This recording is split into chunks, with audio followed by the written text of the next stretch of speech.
আসলে cricket board নিয়ে নতুন করে কিছু বলতে চাই না। আমি গতকালকেও কথা বলেছি, কারণ এই প্রথম বাংলাদেশের ইতিহাসে একটি প্রশ্নবিদ্ধ ক্রিকেট বোর্ড তৈরি হয়েছে, যেটি ইতিমধ্যে আপনারা সকলেই জানেন।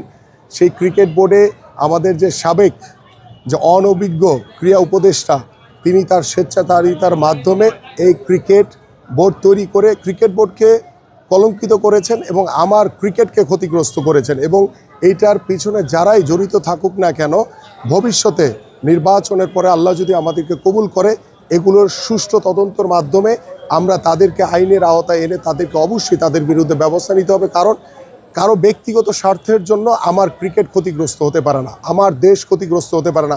আজকে ক্রিকেট কূটনীতির অভাবের কারণে আজকে আমাদের বাংলাদেশ, যেখানে আমরা নিরাপত্তা চেয়েছিলাম, সেটা আমার অধিকার, আমার দেশ আগে, সেটা আমার অধিকার, সেখানে আমরা নিরাপত্তা জটিলতার কারণে আজকে বাংলাদেশ ক্রিকেট দল বিশ্বকাপ খেলতে যাচ্ছে না। সো এটা আমরা যদি আরও সুদূর প্রসারী চিন্তা করতাম যে আমাদের ক্রিকেট বোর্ডের সাথে আইসিসি কিংবা ভারতীয় ক্রিকেট বোর্ডের সাথে একটি কূটনৈতিক পরিবেশের মাধ্যমে আমরা কিন্তু এই সমস্যাটি সমাধান করতে পারতাম। সেখানেও অনেক অনভিজ্ঞতার পরিচয় দিয়েছে আমাদের বর্তমান বাংলাদেশ ক্রিকেট বোর্ড।